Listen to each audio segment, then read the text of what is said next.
everybody, and welcome to my channel. Welcome back if you are not new. Thank you for visiting me again. I am Irene, for those of you who don't know, and I am an Italian language tutor. Today we are going to dive a little bit deeper into the grammar of Italian, and we are going to be talking about the demonstrative adjectives, or just more simply put, demonstratives.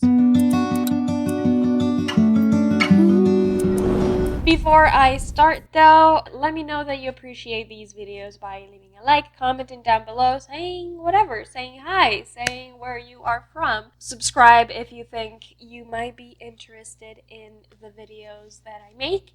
And yeah, that's all I wanted to say before actually getting into the good stuff. What are demonstrative adjectives? Demonstrative adjectives are those words that express a certain closeness or a certain distance to or from something, someone, both from a spatial point of view, but also in a more temporal way. But usually we use different demonstrative depending on the position where something is placed with respect to the speaker and the listener. The Italian demonstratives, they are adjectives. In English, we have this and that, these and those. The only variable really is the number, but as we know, in Italian, the variables that influence the adjectives are number, so singular or plural, and gender, so masculine or feminine. And that is why also the demonstratives will follow the same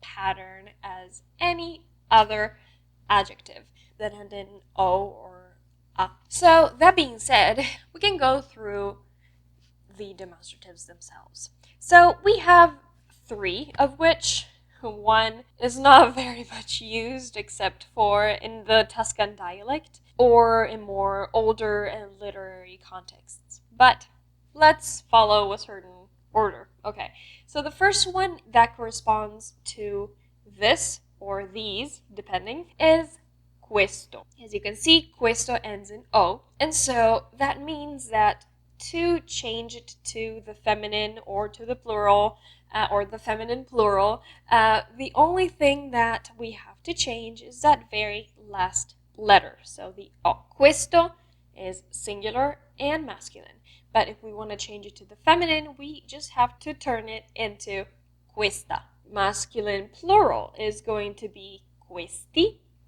and feminine plural is going to be queste.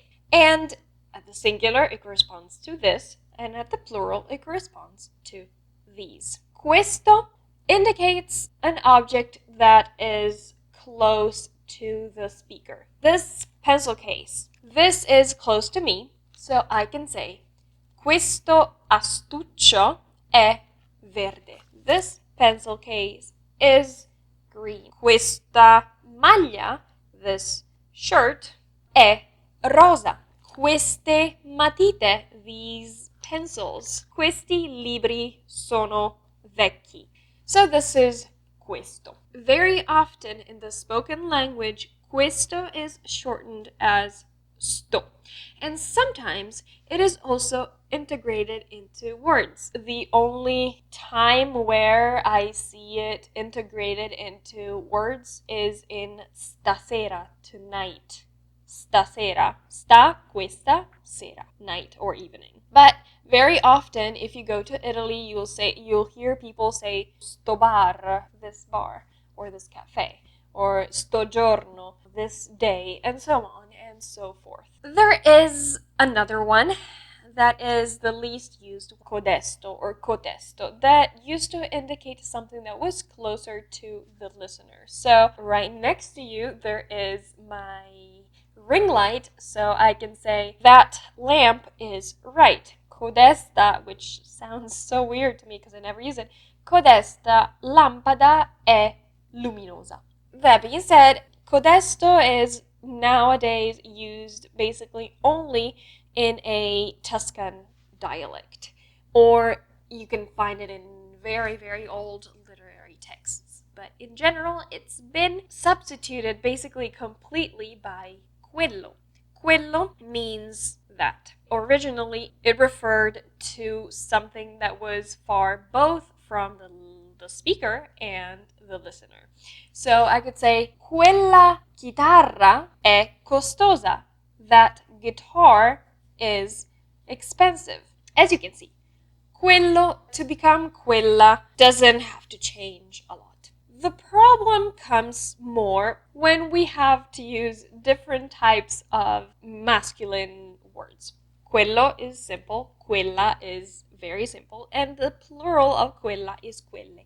Quelle chitarre sono vecchie. Those guitars are old. But when it comes to the masculine, it follows the rule of the determinate article. If you don't know how determinate articles work, go back. I'm going to link my video down below because I believe it is essential to know the mechanism of the definite article. Quello is going to be paired with words that would have lo as an article.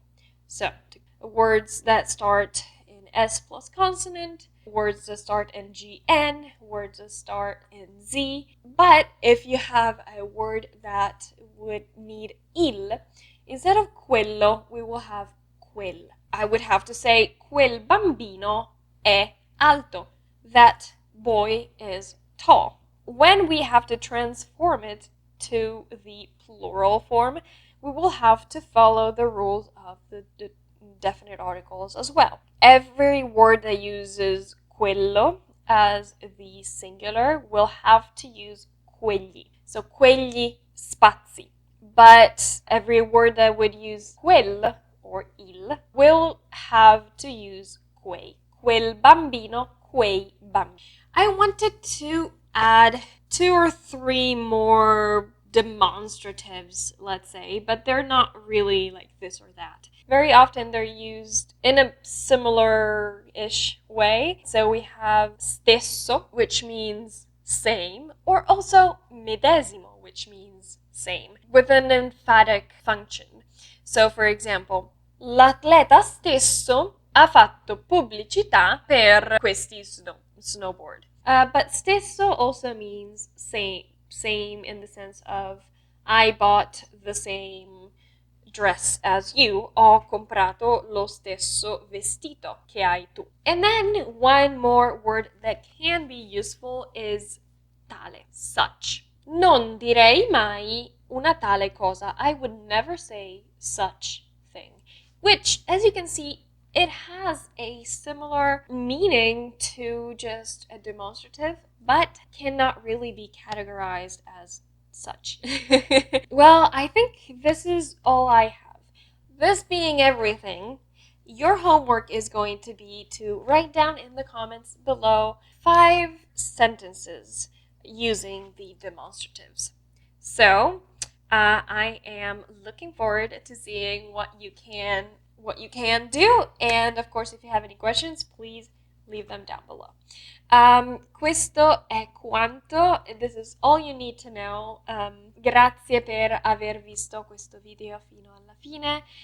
Come sempre mettete mi piace, commentate e iscrivetevi se questo video vi è piaciuto, se avete imparato qualcosa, se è stato utile, se volete vedere di più la mia faccia. Comunque sia, come sempre è un piacere e noi ci vediamo presto, va bene? Alla prossima! Ciao ragazzi!